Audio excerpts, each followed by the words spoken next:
والله ما طلعت شمس ولا غربت إلا وأنت في قلبي. الحمد لله وكفى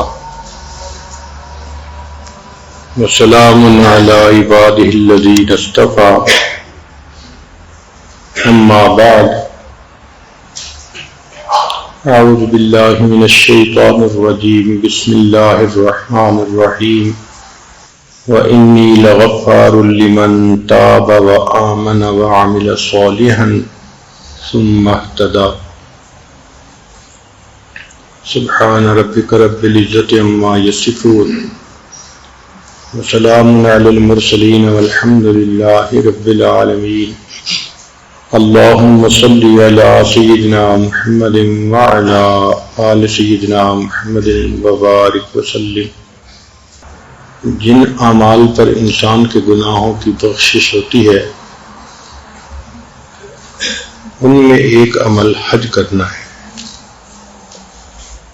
نبی علیہ الصلوۃ والسلام نے ارشاد فرمایا، انس رضی اللہ عنہ کی روایت ہے کہ جب حاجی عرفات میں اکٹھے ہو جاتے ہیں تو اللہ تعالیٰ فرماتے ہیں، انظروا یا ملائکتی الی عبادی، اے میرے فرشتوں میرے بندوں کو دیکھو، پراگندہ بال غبار آلود جسم لے کر یہ میرے دروازے پر اکٹھے ہو گئے ہیں اور مجھ سے دعائیں مانگ رہے ہیں. اشہدکم، میں تمہیں گواہ بناتا ہوں، انی قد اجبت دعوتہم، میں نے ان کی دعاؤں کو قبول کر لیا. وشفعت رغبتہم، اور ان کی امیدوں کو میں نے پورا کر دیا. ووہبت مسیئہم لمحسنہم، اور جو ان کے گناہگار تھے ان کو میں نے ان کے نیکوں کے حوالے کر دیا. یعنی نیکوں کے صدقے میں نے گناہگاروں کی بھی بخشش فرما دی. تو سبحان اللہ، اللہ رب العزت کی یہ کتنی بڑی رحمت ہے کہ جو انسان نیک ہو اس کی بھی بخشش ہوتی ہے اور اس کی برکت سے اللہ تعالیٰ گنہگاروں کی بھی بخشش فرما دیتے ہیں. ایک اور حدیث مبارکہ ہے، ابو ہریرہ رضی اللہ عنہ نے روایت کیا، من حج فلم یرفث ولم یفسق رجع من ذنوبہ کیوم ولدتہ امہ. یہ بخاری شریف کی روایت ہے کہ جس بندے نے اس طرح حج کیا کہ نہ تو اس نے کوئی شہوانی بات کی، نہ فحش بات کا ارتکاب کیا، نہ اللہ کی نافرمانی کی، تو وہ گناہوں سے ایسے پاک صاف ہو کر واپس لوٹتا ہے جیسے اس دن پاک تھا جب اس کی ماں نے اس کو جنم دیا تھا. ایک حدیث مبارکہ میں ہے کہ نبی علیہ السلام نے فرمایا، ان الاسلام یہدم ما کان قبلہ، جو بندہ مسلمان ہوتا ہے تو اسلام پہلے والے تمام گناہوں کی بخشش کا ذریعہ بن جاتا ہے.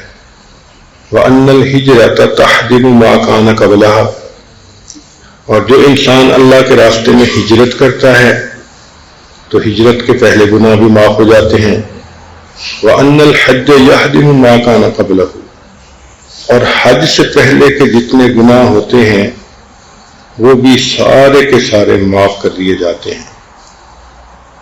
حضرت عبداللہ بن مسعود رضی اللہ عنہ فرماتے ہیں کہ نبی علیہ السلام نے ارشاد فرمایا، تابعوا بین الحج والعمرۃ، حج اور عمرہ بار بار کرتے رہو.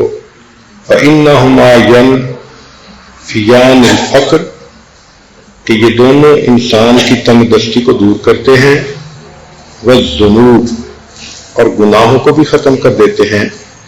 کما ینفی الکیر خبث الحدید والذہب والفضۃ، کہ جس طرح بھٹی سونے اور لوہے کی میل کو دور کر دیتی ہے، اسی طرح یہ اعمال انسان کے رزق کی پریشانی کو دور کر دیتے ہیں۔ ابو موسیٰ شریف لانا فرماتے ہیں کہ نبی السلام نے فرمایا ما ترفع ابن الحاج رجلا ولا تدع یدا الا كتب اللہ له بها حسنة اور محا عنہ سیئة، کہ حاجی کا اونٹ جب اپنے قدم کو اٹھاتا ہے یا اپنے ہاتھ کو رکھتا ہے تو اس پر اللہ ایک نیکی عطا کرتے ہیں، گناہ معاف کر دیتے ہیں اور ایک درجے کو اللہ تعالیٰ بلند فرما دیتے ہیں۔ اللہ رب العزت کی کتنی رحمت ہے۔ ابو ہریرہ نے فرماتے ہیں کہ نبی اسلام نے فرمایا الحجاج والعمار وفد اللہ، حج کرنے والے اور عمرہ کرنے والے اللہ کے وفد ہیں، ان دعوہ اجابہم، اگر وہ اللہ کو پکارتے ہیں اللہ ان کا پکار کو قبول فرماتے ہیں، وَإِنِ اسْتَغْفَرُوهُ غَفَرَ لَهُمْ، اور اگر وہ اللہ تعالیٰ سے بخشش مانگتے ہیں تو اللہ ان کی بخشش فرما دیتے ہیں۔ اور ایک اور حدیث مبارکہ ہے جس میں نبی علیہ السلام نے دعا مانگی اور بلکہ فرمایا اللہم اغفر للحاج ولمن استغفر لہ الحاج، اے اللہ حاجی کی بھی مغفرت فرما اور جس کی مغفرت کی حاجی دعا کرے اس کی بھی مغفرت فرما۔ نبی علیہ السلام کی رحمت للعالمین کا اندازہ لگائیے کہ آپ نے حاجی کے لیے بھی بخشش کی دعا مانگی اور قیامت تک کے حاجیوں کو ایک نعمت سے نوازا کہ اللہ حاجی جن کی مغفرت کی دعا کرے ان کی بھی مغفرت فرما۔ گویا حاجی جو دعا کرتا ہے اس کی دعا پر نبی علیہ السلام کی دعا کا سایہ ہوتا ہے۔ یہ کتنی اللہ کی مہربانی ہے۔ ہمارے اوپر منحصر ہوتا تو معلوم نہیں ان جھوٹی زبانوں سے نکلی دعائیں قبولیت کے درجے کو پہنچتی یا نہ پہنچتی، مگر اللہ کے محبوب صلی اللہ علیہ وسلم نے جو فرما دیا اللہ حاجی کی بھی مغفرت فرما، اس کی مغفرت کی حاجی دعا کرے اس کی بھی مغفرت فرما۔ اور ایک حدیث پاک میں ہے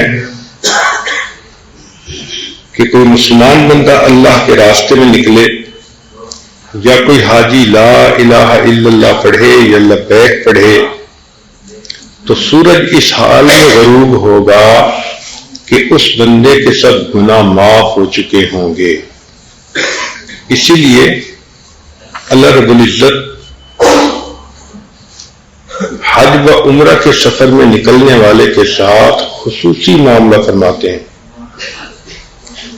ایک حدیث پاک میں ہے من مات فی طریق مکہ ذاہبا او راجعا لم یعرض ولم یحاسب او غفر لہ، جو بندہ مکہ مکرمہ جاتے ہوئے فوت ہوا یا واپس آتے ہوئے فوت ہوا تو نہ قیامت کے دن کی عدالت میں اس کی پیشی ہوگی نہ اس کا حساب لیا جائے گا، اور اللہ تعالیٰ اس کی ویسے ہی مغفرت فرما دیں گے۔ یہ اللہ رب العزت کا کتنا بڑا کرم ہے، سبحان اللہ۔ ایک حدیث پاک میں نبی صاحب نے فرمایا من قضا نسکہ فسلم المسلمون من لسانہ ویدہ، جس بندے نے حج کے اعمال کیے، حج پورا کیا اور مسلمان اس کے ہاتھ اور زبان سے محفوظ رہے، غفر لہ ما تقدم من ذنبہ وما تأخر، اللہ اس کے اگلے اور پچھلے سب گناہوں کو معاف فرما دیتے ہیں۔ ایک اور حدیث مبارکہ سنیے کہ من طاف بالبیت 50 مرۃ خرج من ذنوبہ کیوم ولدت امہ، کہ جس بندے نے بیت اللہ کے 50 طواف کیے وہ اس طرح گناہوں سے پاک ہوتا ہے جیسے اس دن پاک تھا جب اس کی ماں نے اس کو جنم دیا تھا۔ سبحان اللہ۔ جو لوگ حج عمرے پہ جاتے ہیں عام طور پہ عمرے پہ 15 دن رہنا ہوتا ہے اور حج پہ زیادہ دن رہنا ہوتا ہے، تو اگر وہ کوشش کریں روزانہ چند مرتبہ طواف کر لیں تو 50 طواف کرنے اتنا زیادہ مشکل کام تو نہیں، لیکن بشارت سنیے کہ جس طرح وہ پیدا ہوا تھا اس دن گناہوں سے پاک تھا، 50 طواف کرنے کے بعد اس طرح وہ گناہوں سے پاک ہو جاتا ہے۔ اور ایک حدیث پاک میں آسانی اور کر دی گئی، من طاف بالبیت اسبوعا، جو بیت اللہ کا طواف 7 مرتبہ کرتا ہے،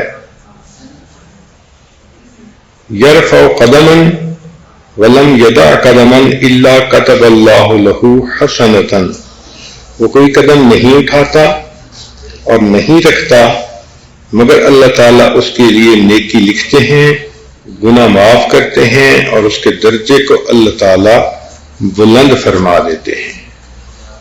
اور اگر کسی کو اللہ تعالیٰ بیت اللہ کے اندر داخل ہونے کا موقع عطا فرمائے تو نبی اسلام نے فرمایا من دخل البیت ای الحرام، یعنی بیت الحرام، بیت اللہ میں داخل ہوا، داخل فی حسنۃ وخرج من سیئۃ مغفور لہ، وہ گناہوں سے نکل گیا، نیکی میں داخل ہو گیا اور اللہ نے اس کے سارے گناہوں کو گویا معاف فرما دیا۔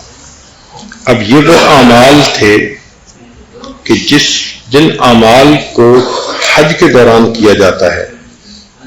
کچھ ایسے بھی اعمال ہیں جیسے انسان اللہ کے راستے میں خرچ کرتا ہے، صدقہ کرتا ہے، تو یہ جو اعمال ہیں ان کی اپنی فضیلت ہے، اس کے بارے میں بھی ذرا سن لیجیے کہ نبی علیہ الصلوۃ والسلام نے ارشاد فرمایا اپنے مال کی زکوٰۃ نکالو، اللہ تعالیٰ تمہارے گناہوں کو معاف فرما دیں گے۔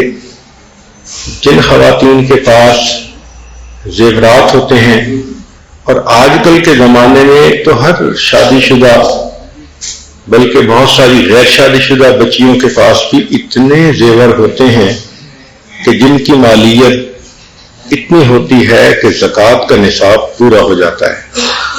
تو عورتوں کو چاہیے کہ زکوٰۃ کے نصاب کا معلوم کریں اور جو ان کی ملکیت میں چیزیں ہیں ان کا حساب لگائیں اور دیکھیں کہ میں صاحب نصاب ہوں یا نہیں ہوں۔ اگر ہے تو اس کی زکوٰۃ نکالنی ہوتی ہے، اگر اہتمام کے ساتھ زکوٰۃ نکالیں گی تو انسان کا مال بھی پاک ہو جائے گا اور انسان کا دل بھی پاک ہو جائے گا۔ زکوٰۃ صرف مال کو پاک نہیں کرتی، دل کو بھی پاک صاف کر دیتی ہے۔ اور اگر مال کی زکوٰۃ نہ نکالی جائے وہ ملاوٹ والا مال رہتا ہے، تو اس لیے اللہ کا اس میں سے جو حق ہے اس کے بندوں کا وہ نکال دیں تاکہ برکتیں بھی آ جائیں اور بقیہ مال اللہ تعالیٰ کی امان میں بھی آ جائے۔ صدقہ خیرات کرنے والا بندہ اس کے مال میں ہمیشہ برکت ہوتی ہے۔ ایک حدیث پاک میں نبی علیہ السلام نے قسم اٹھا کر فرمایا کہ جو بندہ اللہ کے راستے میں خرچ کرتا ہے، قسم اٹھا کر فرمایا کہ اللہ اس بندے کے مال میں اضافہ کرتا ہے۔ سبحان اللہ، ظاہر آنکھ دیکھتی ہے کہ صدقہ کرنے سے مال کم ہو رہا ہے، اور اللہ کے حبیب صلی اللہ علیہ وسلم قسم اٹھا کر فرماتے ہیں کہ اللہ تعالیٰ اس مال کو کم نہیں ہونے دیتے بلکہ اللہ تعالیٰ اس کے مال کو بڑھا دیتے ہیں۔ اس لیے نبی اسلام نے فرمایا یا معاشر التجار، اے تاجروں کی جماعت، ان ھذا البیع یحذر اللغو والحلف فشوبوہ بالصدقہ، کہ تم اپنی خرید و فروخت میں لغو اور بے فائدہ باتیں بھی کر لیتے ہو، قسمیں بھی اٹھا جاتے ہو، تو کفارہ یہ ہے کہ اس کے ساتھ صدقہ بھی ملا لیا کرو۔ جب صدقہ اللہ کے راستے میں کرو گے تو پھر جو تمہاری اس قسم کی باتیں ہیں ان باتوں کی خطاؤں کو اللہ رب العزت معاف فرما دیں گے۔ ایک اور حدیث پاک میں ہے جس نے اللہ کی رضا کے لیے مسجد بنوائی یا کنواں کھدا تو اللہ تعالیٰ اس کے گناہ کو بھی معاف فرما دیتے ہیں۔ اب یہ مسجد کتنی بڑی کہ جس میں چند بندے بھی نماز پڑھ لیں، یا کسی مسجد میں ایک اینٹ بھی لگا دی تو جب تک وہ مسجد میں عبادت ہوتی رہے گی اس کو بھی اس عبادت کا ثواب ملتا رہے گا۔ وہ عورتیں جو آج $2 ملین کا گھر بنواتی ہیں یا $3 ملین کے گھر کے خواب دیکھتی ہیں، وہ اس کو بھی سوچا کریں کہ ہمیں جنت کا گھر بنانے کے لیے بھی کہیں $100,000 لگانا چاہیے یا $200,000۔ یہ اپنے دل کی کیفیت ہے۔ $1 ملین کے گھر میں آپ نے چند سال رہنا ہے پھر یہاں سے چلے جانا ہے، اور جو آخرت کا گھر ہوگا وہاں پر ہمیشہ ہمیشہ رہنا ہے۔ حدیث پاک میں ہے من بنا للہ مسجدا بنى اللہ لہ بیتا فی الجنہ، کہ جو شخص دنیا میں اللہ کا گھر بناتا ہے اللہ تعالیٰ اس کے بدلے جنت میں اس کا گھر بنا دیتا ہے۔ اب ذرا سوچنے کی بات ہے کہ یہاں آپ اللہ کا گھر بنائیں اور وہاں اللہ تعالیٰ آپ کا گھر بنائے، تو اس چیز کی طرف بھی اپنی زندگی میں انسان کو کوشش کرنی چاہیے۔ یہ سوچنا کہ اولاد بعد میں بنوائے گی یہ کچی باتیں ہیں، کام وہی جو انسان خود کر کے دنیا سے جائے۔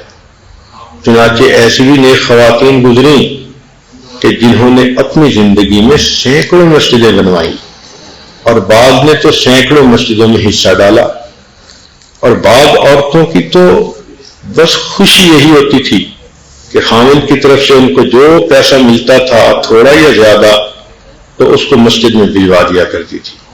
سبحان اللہ، دل کے اندر احساس ہو تو پھر انسان کوشش بھی کرتا ہے۔ آج کل تو یہ چاہتے ہی دل سے نکل گئیں۔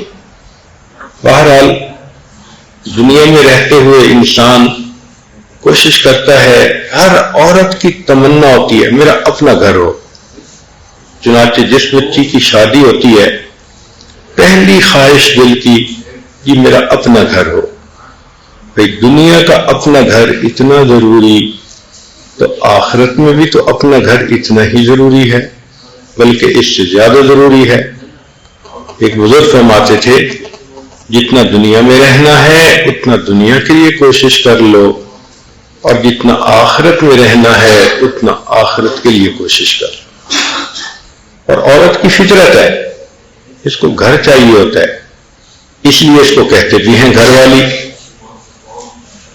تو گھر والی کی نسبت ہی اس کو اس لیے ملی، اس کی سب سے بڑی تمنا ہوتی ہے کہ ذرا کچھ پیسے بنے تو میں گھر بنواؤں، اور اس کی قرآن پاک سے دلیل بھی ملتی ہے کہ فرعون کی بیوی آسیہ رضی اللہ تعالی عنہا جب اس کے اوپر بہت زیادہ امتحان آیا تو اس نے اس امتحان کی حالت میں اللہ سے کیا دعا مانگی؟ رب ابن لی عندک بیتا فی الجنہ، اللہ میرے لیے جنت میں گھر بنا دیجئے۔ وہ سمجھتی تھی کہ دنیا کے محلات چھوڑ دینے آسان ہیں، ملکہ کے رتبے سے اپنے آپ کو عام عورت پہ لے آنا یہ آسان ہے، یہ سب قربانیاں چھوٹی ہیں، لیکن اللہ اگر جنت میں اپنے قرب میں جگہ دے دے تو یہ سب سے اعلیٰ کام ہے۔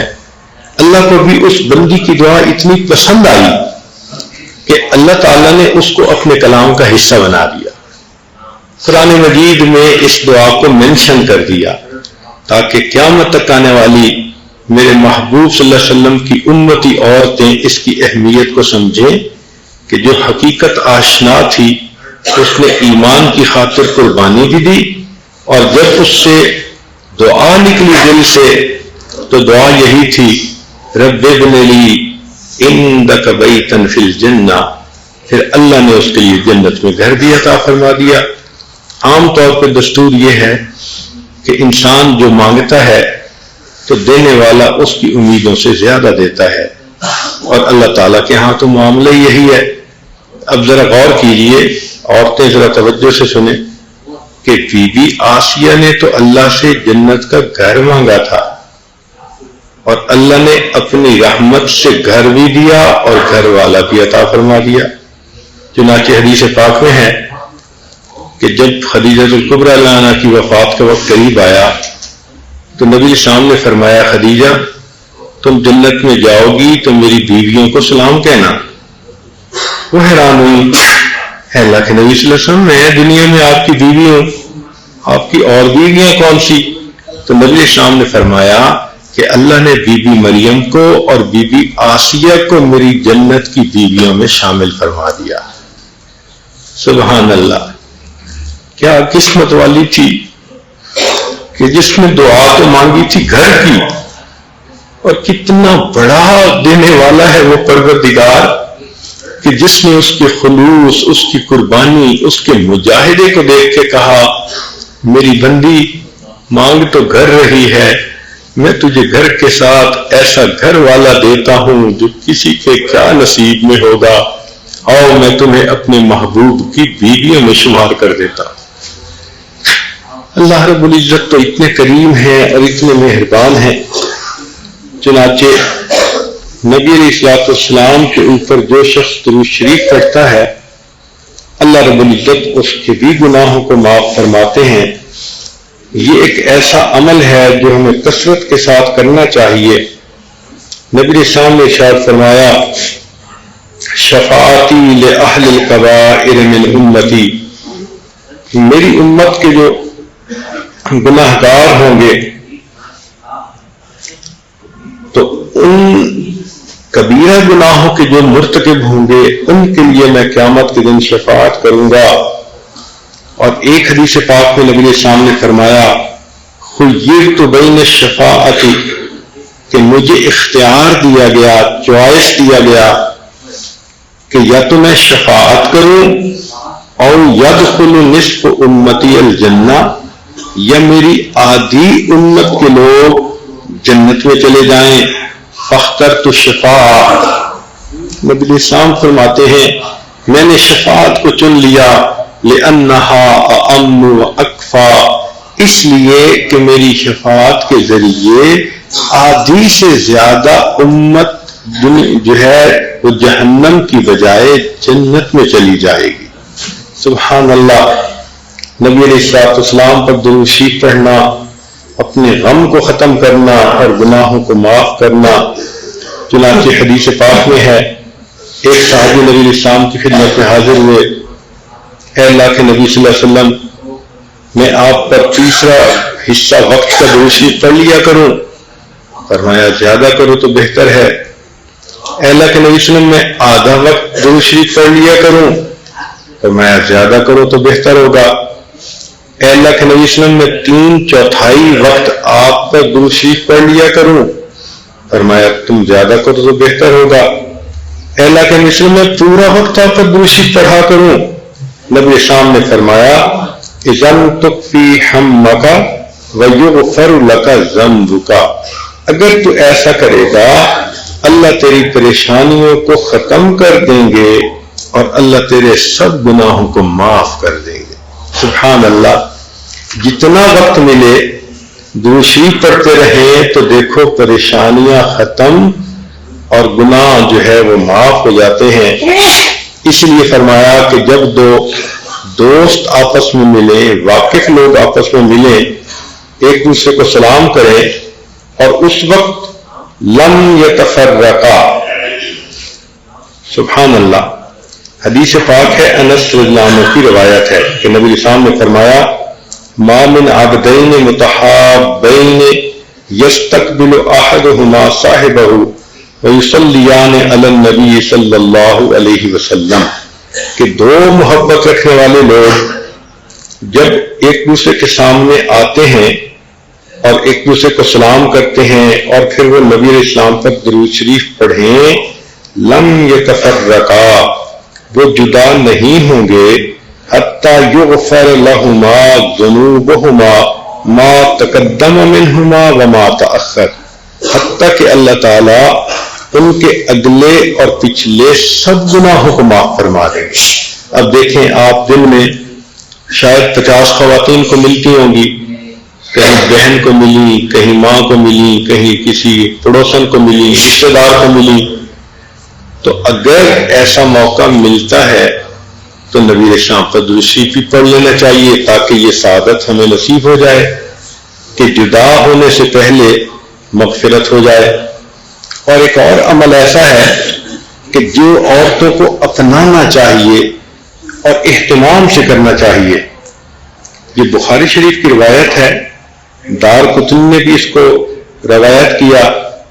ابو ہریرہ رضی اللہ عنہ فرماتے ہیں کہ جو انسان جمعہ کے دن عصر کے بعد اپنی جگہ پر بیٹھے بیٹھے نبی علیہ السلام پر 80 مرتبہ درود شریف پڑھے، اللہ تعالیٰ اس کے 80 سال کے گناہوں کو معاف فرما دیتے ہیں۔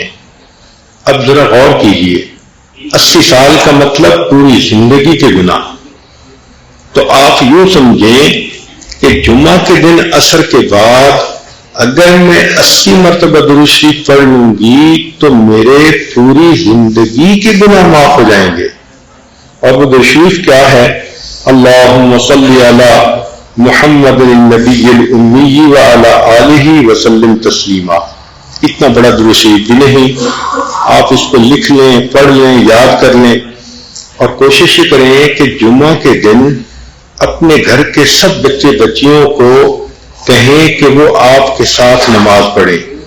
چھوٹے بچے تو عام طور پہ گھروں میں ہی نمازیں پڑھتے ہیں، ماں ہی پڑھاتی ہے، تو وہ اگر اس دن اہتمام کے ساتھ اکٹھی نماز پڑھ لیں اور ان سب کو کہیں کہ سب نے بیٹھے رہنا ہے اور یہ درود شریف پڑھنا ہے، آپ خود بھی پڑھیں، بچوں سے بھی پڑھائیں، اور اس کے بعد دعا مانگیں، اور پھر دیکھیں کہ گھر کے اندر برکتیں کیسے آتی ہیں۔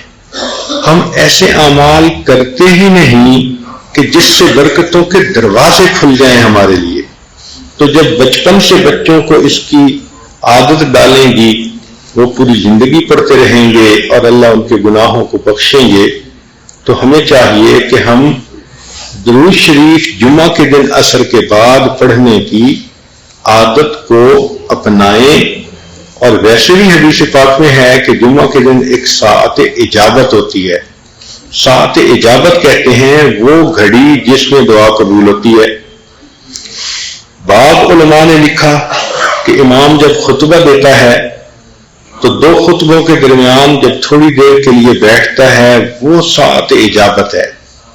لیکن زیادہ علماء نے یہ لکھا ہے کہ سیدہ فاطمہ الزہرا رضی اللہ تعالیٰ عنہ فرماتی ہیں کہ وہ ساعت اجابت جمعہ کے دن عصر اور مغرب کے درمیان ہوتی ہے۔ تو اگر عصر اور مغرب کے درمیان وہ قبولیت کا وقت ہے تو درود شریف بھی پڑھیں اور اللہ سے دعا بھی مانگ لیں، اور پھر شفاعت کی بھی مستحق بن جائیں گی، زندگی کے گناہ بھی معاف ہو جائیں گے، اور اللہ تعالیٰ کی طرف سے برکتوں کے دروازے بھی کھل جائیں گے۔ سبحان اللہ۔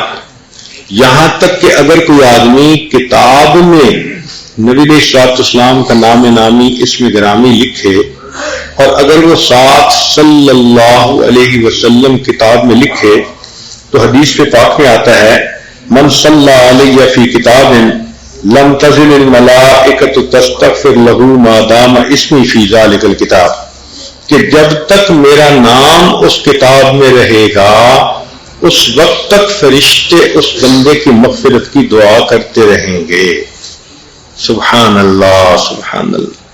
سیدنا صدیق اکبر نے فرمایا کرتے تھے کہ ٹھنڈا پانی آگ کو اتنا جلدی نہیں بجھاتا جتنا جلدی درود شریف انسان کے گناہوں کی آگ کو بجھا دیتا ہے۔ سبحان اللہ۔ وقت ہوتا ہے عورتوں کے پاس ادھر ادھر کے کاموں میں مشغول رہنے کی بجائے یا ایک دوسرے سے تبادلہ خیال کرنے کی بجائے، گپیں مارنے کی بجائے، حالات حاضرہ سننے کی بجائے اگر عادت پڑ جائے کہ یہ اعمال میں نے کرنے ہیں، دعائیں مانگنی ہیں، مصنون دعائیں پڑھنی ہیں، درود شریف پڑھنا ہے تو سبحان اللہ جنت میں جانے کا راستہ کھلا ہوگا، جہنم میں جانے والا سوال ہی پیدا نہیں ہوتا۔ مگر افسوس کہ غفلت کی وجہ سے وہ عورتیں آج جن کے بچے جوان ہو جاتے ہیں، شادیاں ہو جاتی ہیں، وہ نانیاں اور دادیاں بن جاتی ہیں، یہ بہت قیمتی عورتیں ہوتی ہیں۔ عام طور پہ ان کے پاس فرصت ہی فرصت ہوتی ہے، مگر اس فرصت کو کاش کہ وہ غنیمت سمجھیں اور عبادت میں لگائیں، درود شریف پڑھیں، استغفار پڑھیں، مسنون دعائیں پڑھیں، تو یہ تو سیدھی جنت میں جائیں گی۔ اللہ تعالی ہمارے لیے جنت کے راستے کو آسان فرما دے۔ اب اختتام کے اوپر جو آج کی اس مجلس کی آخری حدیث مبارکہ ہے وہ سنانی ہے۔ امید ہے کہ سب خواتین بہت توجہ کے ساتھ اس کو سنیں گی اور اس کو اپنے پلے باندھیں گی۔ یہ ایک حدیث مبارکہ ہے جس کو ابن ابی دنیا نے روایت کیا، نمیری نے اس کو کتاب الاعلام میں بھی لکھا۔ اس کی روایت عبداللہ ابن حضرت عبداللہ عنہ فرماتے ہیں، وہ کہتے ہیں ان لآدم علیہ السلام من اللہ عز وجل موقفا فی فصل من العرش، کہ قیامت کا دن ہوگا تو آدم علیہ السلام کو اللہ تعالیٰ عرش کے سامنے ایک ایسی جگہ عطا کریں گے، علیہ ثوبان اخضران، ان کے اوپر دو سبز کپڑے ہوں گے، جیسے ایک تہبند باندھتے ہیں دوسرا لپیٹ لیتے ہیں، تو دو سبز کپڑے ہوں گے اور ان کا قد لمبا ہوگا، کأنہ نخلۃ سحوق، جیسے کہ ایک اونچا کھجور کا درخت ہوتا ہے، ینظر الی من یطلق بہ من ولدہ الی الجنہ، وہ دیکھیں گے کہ حساب کتاب ہو رہا ہے تو کون سا بندہ میری اولاد میں سے جنت میں جا رہا ہے، وَمَن يُنْطَلَقُ بِهِ إِلَى النَّارِ، اور کون سا بندہ ہے جس کو جہنم کی طرف لے جایا جا رہا ہے۔ جب مجمع ہو تو چھوٹے قد والے کو پتہ نہیں چلتا کہ مجمع کے درمیان میں کیا ہو رہا ہے، اس کے لیے اونچی جگہ چاہیے، تو اللہ تعالیٰ آدم علیہ السلام کو کھجور کے درخت کی طرح لمبا قد عطا فرما دیں گے، اور عرش کے سامنے جگہ ہوگی تو وہ وہاں پر بیٹھے ہوئے کھڑے ہوئے اپنی جگہ پر ہر بندے کو دیکھ رہے ہوں گے، حساب ہو رہا ہے کون جنت کی طرف جا رہا ہے اور کون جہنم کی طرف جا رہا ہے۔ فبینا آدم علی ذالک، آدم علیہ السلام اسی حالت میں ہوں گے، اذ نظر الی رجل من امت محمد صلی اللہ علیہ وسلم ینطلق بہ الی النار، کہ وہ ایک بندے کو دیکھیں گے جو نبی علیہ السلام کی امت میں سے ہوگا اور اسے لے جایا جائے گا جہنم کی طرف۔ جب اس کو فرشتے کھینچ کے جہنم کی طرف لے جا رہے ہوں گے، فینادی آدم علیہ السلام، تو آدم علیہ السلام اس وقت اونچی آواز سے کہیں گے، یا احمد یا احمد، یہ احمد نبی علیہ السلام کا نام نامی ہے، تو گویا نبی علیہ السلام کو پکاریں گے، فیقول علیہ السلام، یہ نام سن کر نبی علیہ السلام جواب میں کہیں گے، لبیک یا ابا البشر، اے بشر کے باپ میں حاضر ہوں۔ فیقول، تو آدم علیہ السلام ان کو بتائیں گے، ھذا رجل من امتک، یہ آپ کی امت کا ایک بندہ ہے، ینطلق بہ الی النار، اس کو آگ کی طرف لے جایا جا رہا ہے۔ قال صلی اللہ علیہ وسلم، نبی علیہ السلام ارشاد فرماتے ہیں، فاشد المئزر، میں اپنی تہبند کو کس کے باندھ لوں گا۔ عربوں میں یہ ایک مقولہ تھا، جب کسی بڑے کام کے لیے قدم اٹھانا ہوتا تھا تو وہ کہتے تھے اپنی تہبند کو کس کے باندھ لو، تو محبوب صلی اللہ علیہ وسلم فرماتے ہیں میں اپنی تہبند کو کس کے باندھ لوں گا۔ وَأَسْرَعُ فِي أَسْرِ الْمَلَائِكَةِ، اور میں ملائکہ کے پیچھے ذرا تیزی سے چلوں گا. فاقول اور میں یہ کہوں گا یا رسول ربی اے میرے رب کے نمائندوں فرشتوں کفو تم کھڑے ہو جاؤ. فیقولون وہ جواب میں کہیں گے نحن الغلاد الشداد الذین لا نعصی اللہ تعالی ما امرنا ونفعل ما نؤمر. ہم تو بڑے سخت گیر اور بڑے شدید جو ہے وہ لوگ ہیں. ہم اللہ کی نافرمانی نہیں کرتے, جو حکم ہوتا ہے ہم تو وہی کرتے ہیں. یعنی وہ آپ صلی اللہ علیہ وسلم کے کہنے پر بھی نہیں رکیں گے اور اس بندے کو کھینچ کے لے جا رہے ہوں گے.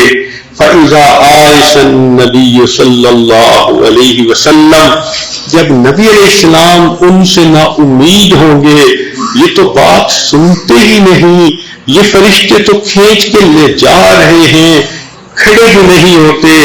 قبض علی لحیتہ بیدہ الیسریٰ نبی علیہ السلام اپنے بائیں ہاتھ سے اپنی ریش مبارک کو پکڑیں گے.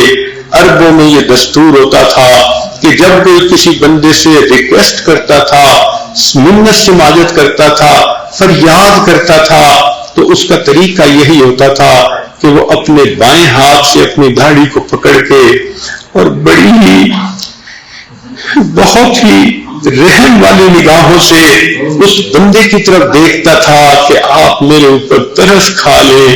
نبی علیہ السلام فرماتے ہیں کہ جب وہ فرشتے نہیں رکیں گے میں بھی پھر یہی کروں گا کہ میں اپنی داڑھی کو اپنی ریش کو اپنے بائیں ہاتھ کے ساتھ میں پکڑ لوں گا اور اس کے بعد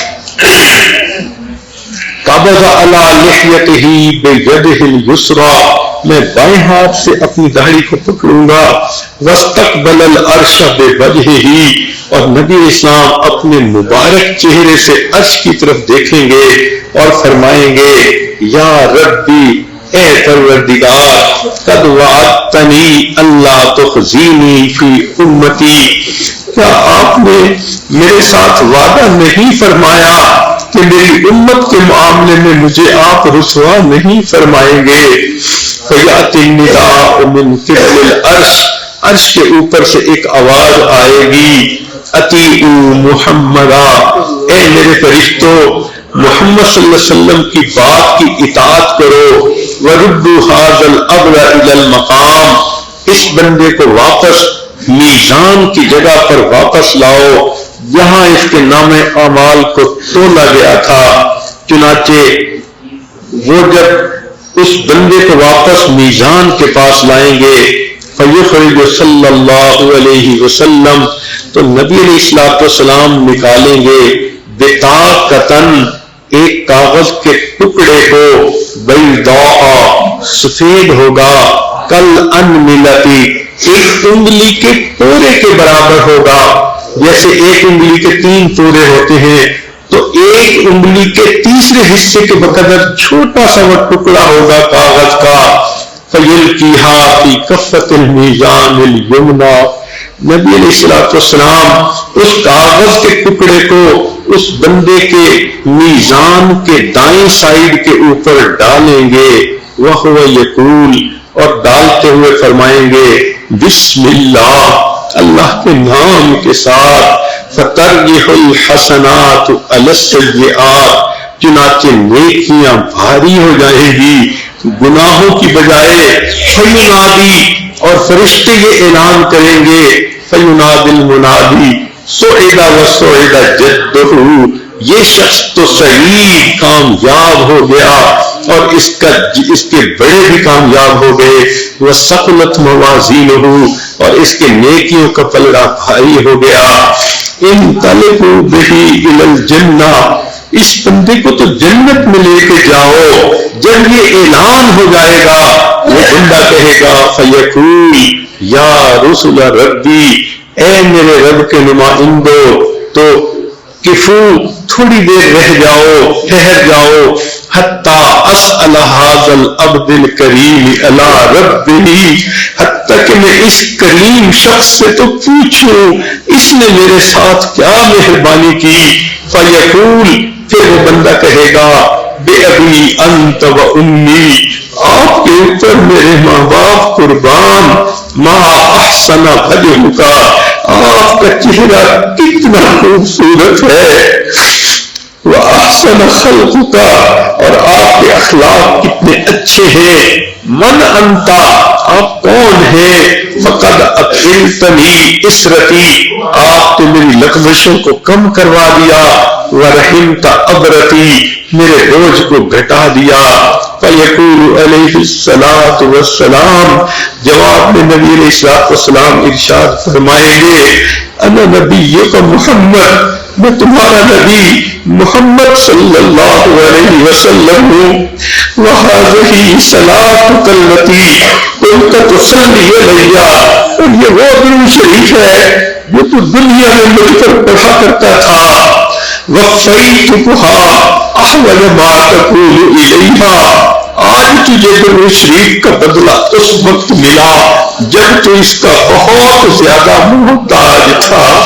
اللہ رب العزت ہمیں بھی دنیا میں جو درود شریف ہم پڑھتے ہیں اس کا بدلہ قیامت کے دن عطا فرمائے، اور اس کی برکت سے اللہ تعالی ہمیں قیامت کے دن جہنم کی بجائے جنت کی طرف جانے کا راستہ عطا فرمائے۔ وآخر دعوانا ان الحمد للہ رب العالمین۔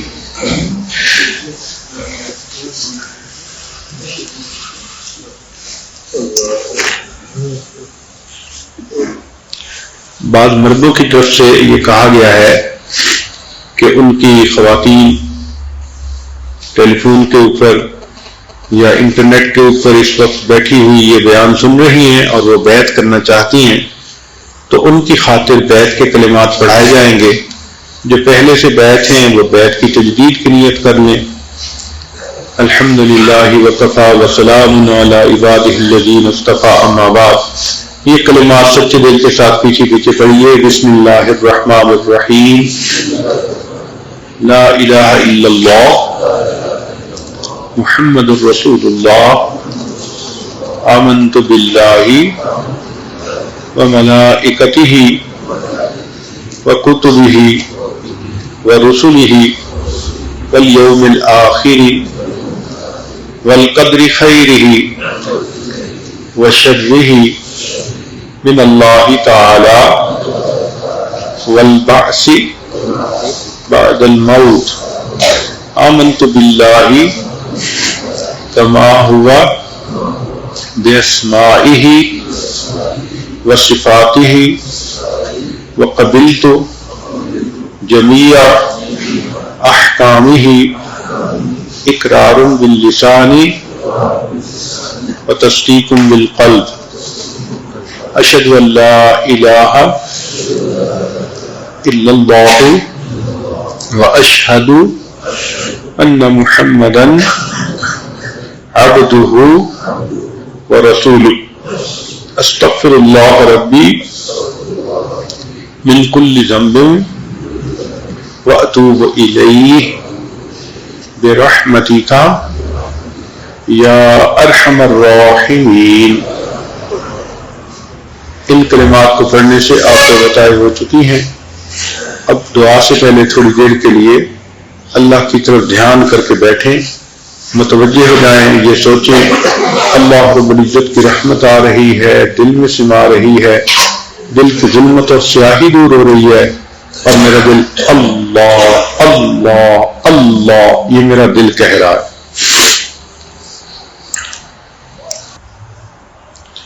ہوا و حرص والا دل بدل دے،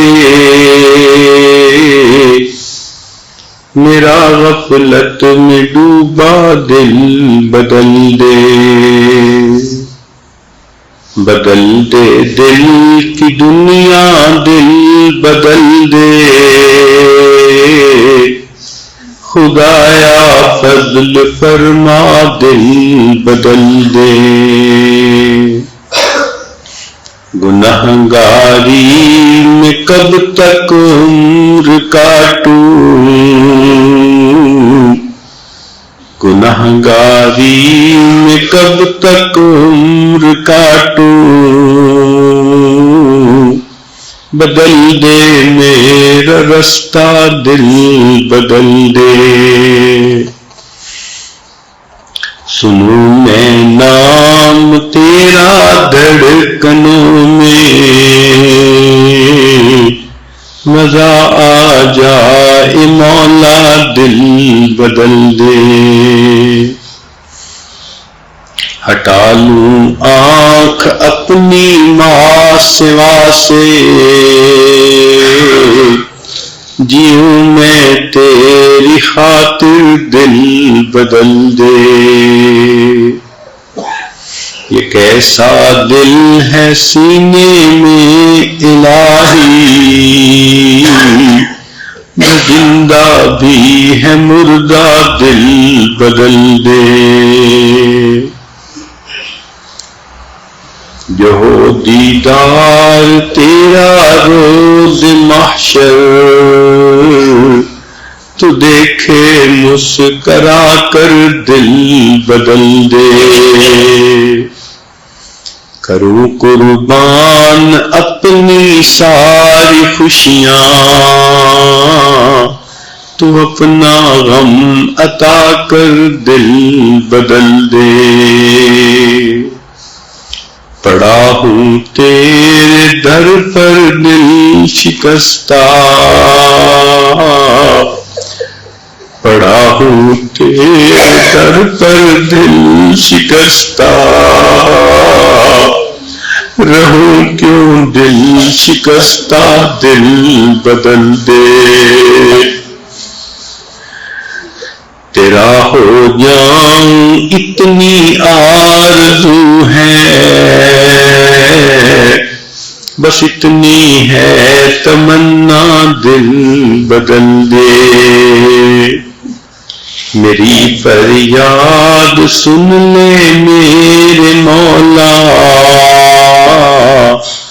بنا لے اپنا بندہ دل بدل دے۔